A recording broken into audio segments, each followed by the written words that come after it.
My name's Richard. Hello, my name's Peter. And this is a quick start on the KickStart, if you want to call it like that. We have decided, me and Peter, who you've probably heard before, Peter Blenkharn, we talked about the SubTerra Kickstarter campaign, so we've decided to do a quick catch-up. And we're going to be doing this kind of hopefully every week for the next couple of weeks of the campaign, just to catch up. So, Peter, I did have a whole load of questions written for when before the campaign started, which included things like, how do you encourage people to go into the campaign? What are you going to do in order to reach your target? Have you got any stretch goals planned? But do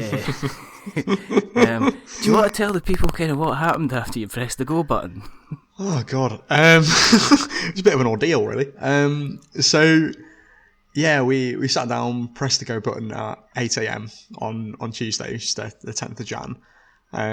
Thinking, if on a good day, almost we might get a couple of thousands, get a few hundred backers. That'd be really cool. Try and repeat the success of Statecraft and whatnot. What happened? And then we did better than the whole Statecraft campaign on the first day, which was a bit mad. We just weren't expecting it at all. Fortunately, I thought, just in case the campaign goes well, I want to make sure everything's planned out. Thinking, okay, let's think silly numbers here. If it goes absolutely mad, let's do stretch goals up to just silly numbers, just in case, just to almost kind of a fun at that point. So we did them, and we've nearly hit all of them already. After the first 5 days, which has been quite stressful. But we cruised through I think it was 10 stretch goals on the first day, easily. You quite where are you just now? Where's your mind? Because this has it's been interesting, even trying to get you to talk, to even speak to. Yeah, sorry about that, by the way. I just feel like you've all of a sudden become this flipping diva. It's like, can I speak to Peter, please? Inside the box Boardgames, please. And your name is? It's Richard from We're Not Wizards. I'll just check the list and see if he can speak to you. Just give me 2 seconds. Beep, beep, beep. I'm sorry, he's very busy at the moment looking at all these backers. Oh God, it's not that bad, is it? No, it's not that bad. It's not been that bad. Okay. You and me chat back and forward anyway, and there's always a bit of banter going on as it is. What do you think's happened different on the first week? What is there anything that you can look back at the moment and just say, well, this is the reason that we are where we are? I think, honestly, I don't know yet. I think it's going to take some reflection after the end of the campaign to work out exactly, what we did that made it go so well. I think there's a few things that kind of off the top of my head, I think, we did differently, so may have been the cause of it, right? One of the big things, I think I chatted about it last time, actually, when, the first time we did the Statecraft campaign, it did all right, but it didn't do well enough to fund.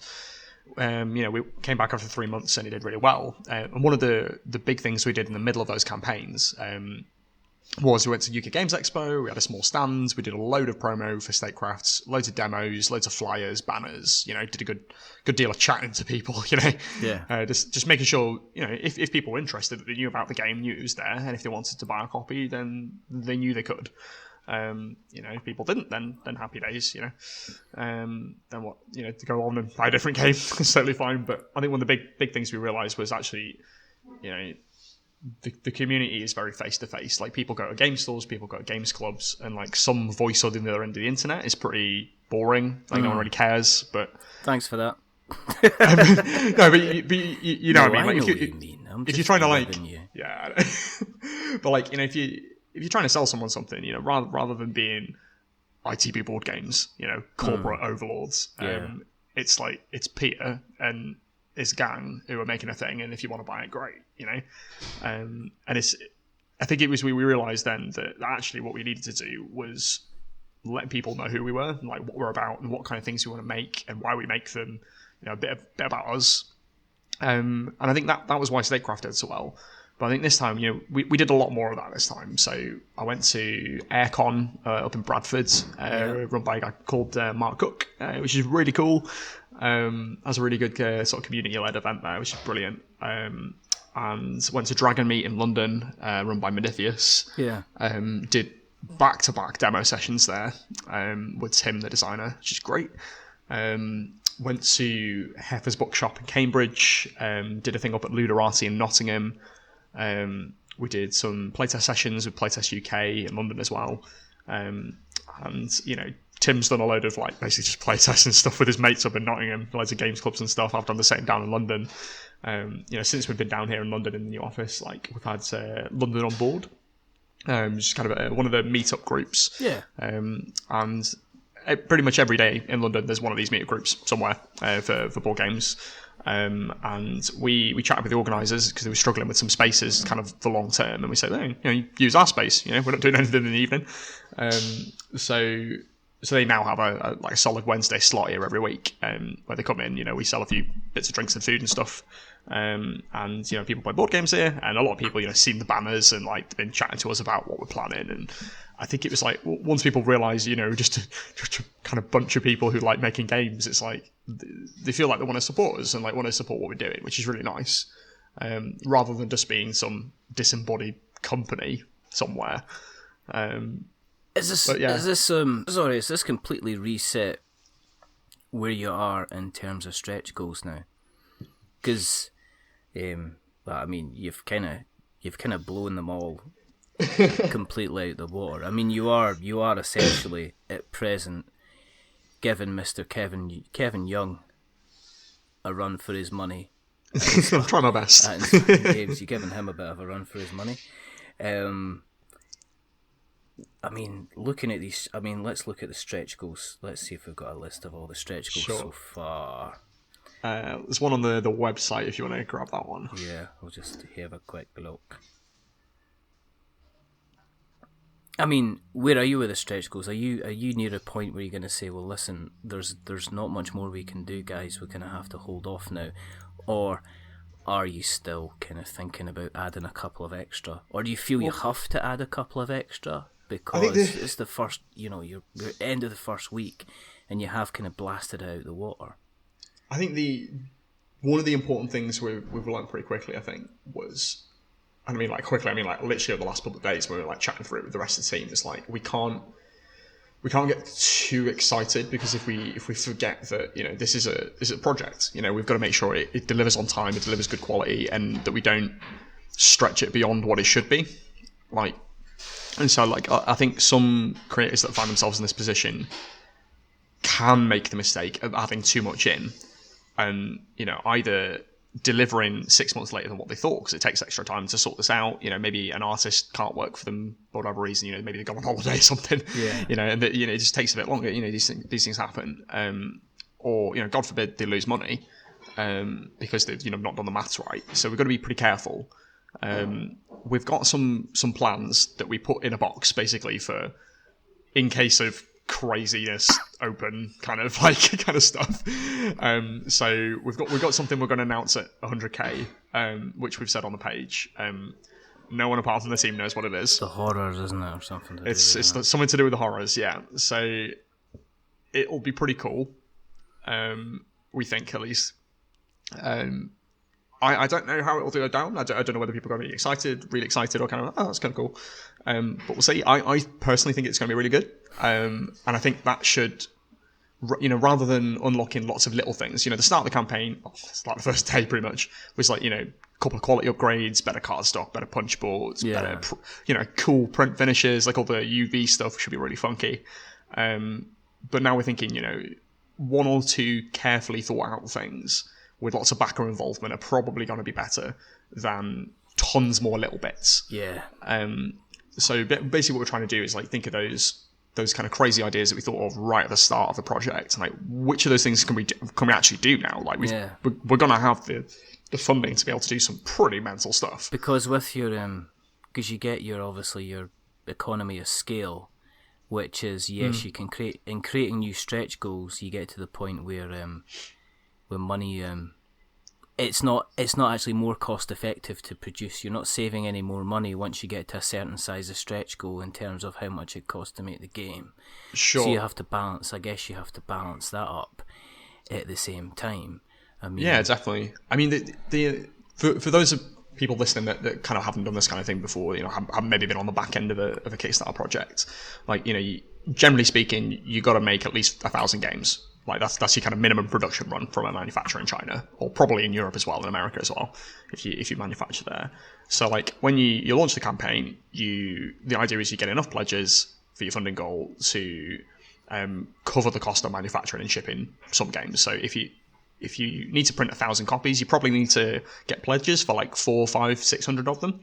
And then you've got a bit left over. So you'll probably make no money on the Kickstarter project. But you'll have a few hundred copies left. You can maybe sell to some shops, maybe sell at some conventions, sell online, sell to your friends, maybe make a few quid out of it. And, still have a good game for everyone. How much have you slept? A reasonable amount. You actually managed to sleep. Yeah, I got a good sleep the other night, actually. It was nice. But it's been a bit mental, as you can imagine.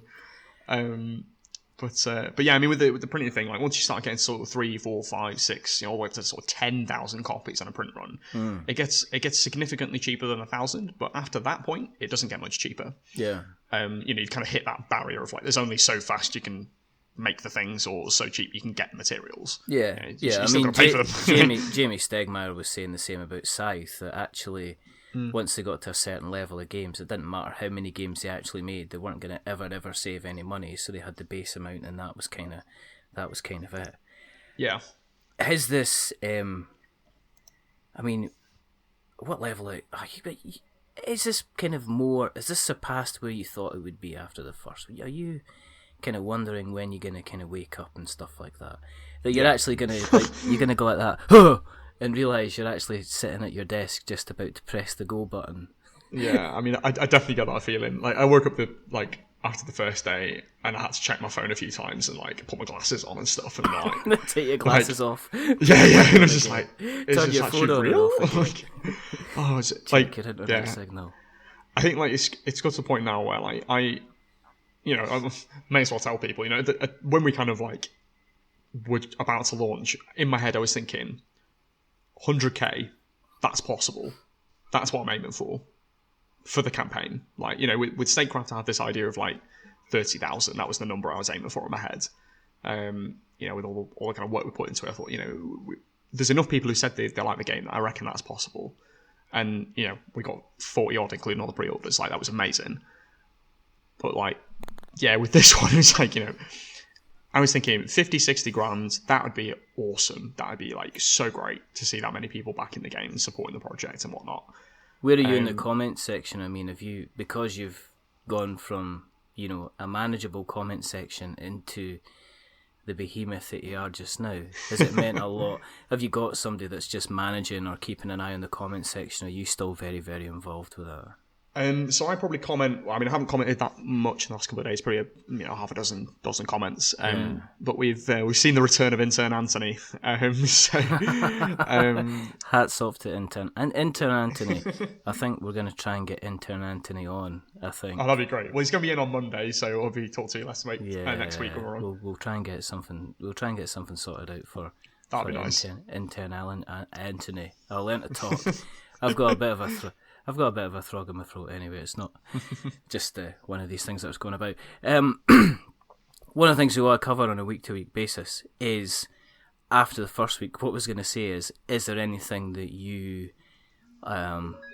would have done slightly differently that you've done after the first week? Is there anything so far that you kind of like, I'd like to have done that maybe slightly differently? Or are you really, really happy and surprised? Has it still been learning for you? I think it's always a combination of all of these things. I mean, obviously, it's gone so much better than we thought it was going to. Mm-hmm. Like, we kind of dared to dream a certain level, but it's already gone past that. Like, at the rate it's going currently, we're probably looking at about 3,000 backers, which is like an incredible number of people. Like, this is absolutely amazing. Like, it was only 18 months ago when we did our first project, Molecular. Yeah. And, when we got 550 backers it was, we were absolutely astounded. That many people liked our thing that we made. We did Statecraft, we got 1,000, we were like, this is incredible. Like, so many people like the thing that we've done. But at the same time, it's kind of weird because, on the one hand, I'm like, oh my god, this is absolutely awesome. Like, so many people want to get chucked in on this project. You know, and then at the other hand, I'm like, I have to be, you know, like, obviously now because the projects are bigger and more complicated, I have to be like, you know, the sensible project manager as well.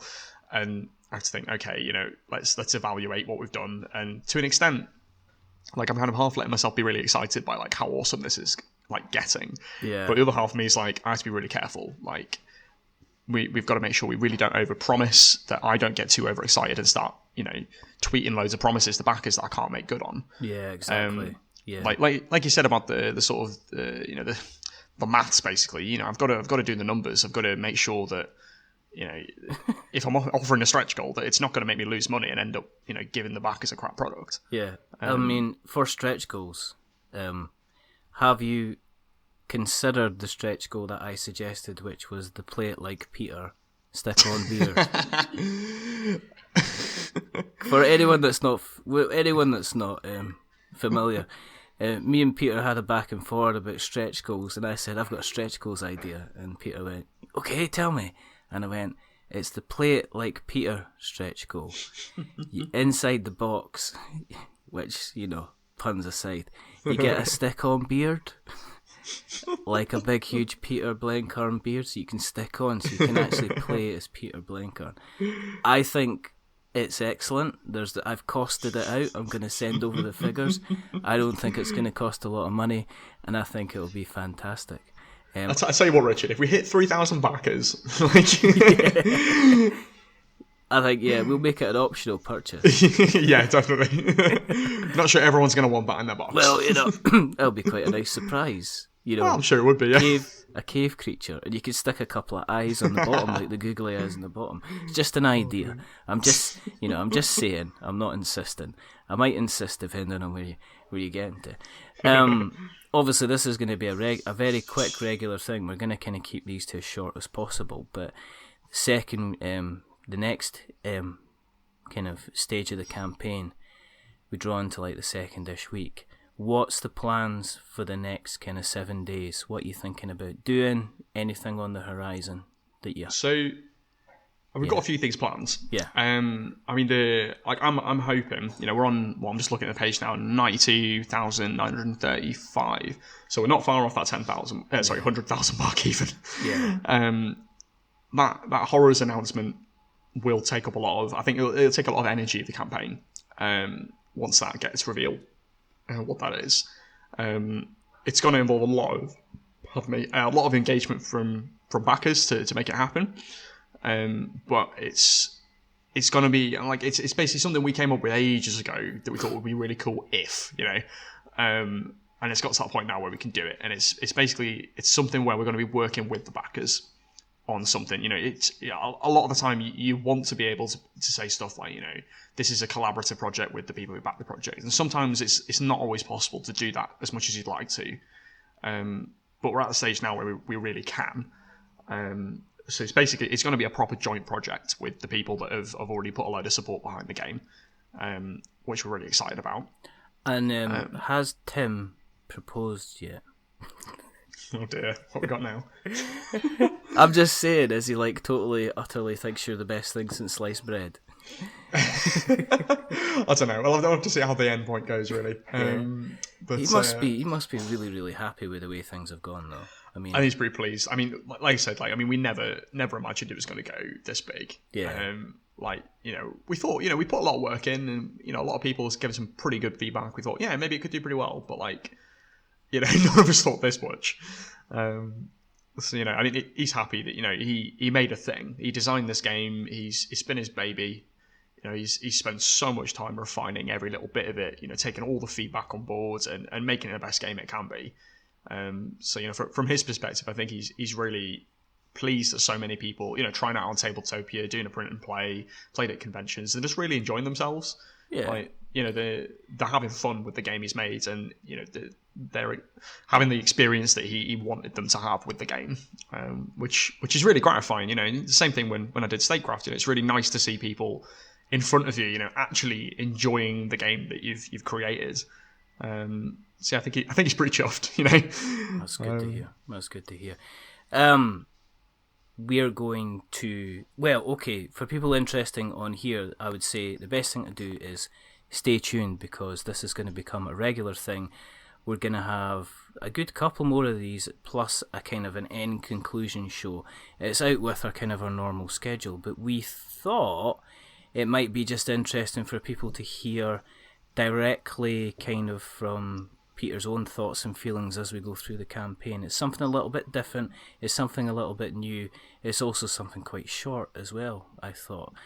Any closing thoughts on the week, I guess? That probably sums it up. Yeah. Like, I mean, it's just awesome. Like, it's great. Like, it's probably one of the most, like, energizing few days I've had. Like, it's just I bet hundreds of people getting stuck in. The office is completely dust clean, because you've not been able to sit down. You've just gone about and, right, I'll get this done. I am the man that's getting stuff done. Everything's getting dusted. That's getting sorted out. I've alphabetized all the board games that are in the office. Got rid of everything. That's what Intern Anthony's for, you know? That's Intern Anthony is actually his name. That's it's his official name now. I got him to change it by depoll. Fantastic. That's what you want. Everybody needs an Intern Anthony. He's your lucky mascot for your Kickstarter campaign. Yeah. I guess the one thing to say is, if you're listening to this because you're listening to this on the back of the campaign, if you've got any friends that might be interested in the campaign, show them. We'll put some links in the show notes. If you want to keep an eye on the campaign, if you want to keep an eye on what's happening, we'll put a link in the show notes anyway, but you can go on to Twitter, and it is ITB Boardgames. It's at ITB Boardgames if you want to keep an eye on Twitter. There's a link to the campaign on there. There's also the website as well, which is... Remind me... That's itbboardgames.com. There you go. And there's also... Are you on Facebook as well? Yeah, again, same thing. So just ITB Board Games there again. There you go. So search again. So anything along those lines, you know, if you're listening to this, like what you hear, get the word out, because we will be back in about another 5-6 days' time with the latest update. If you've got any questions, I guess. Yeah, definitely. We shall put in some questions as well when we complete for questions before the next recording. As I said, this was just a quick kick from the Kickstarter, and it was brought to you between ourselves, We're Not Wizards, and also between Mr. Wonderful Peter Blenkharn. Getting all the praise here, aren't I? Oh, stop it! It's, you know, I'm only being nice. From Inside the Box Board Games. We shall be back soon. Until then, it is a goodbye from me. That's a goodbye from me as well. And stay safe. Take a torch with you, because you never know what's down in those caves. Bye for now. Bye. Bye.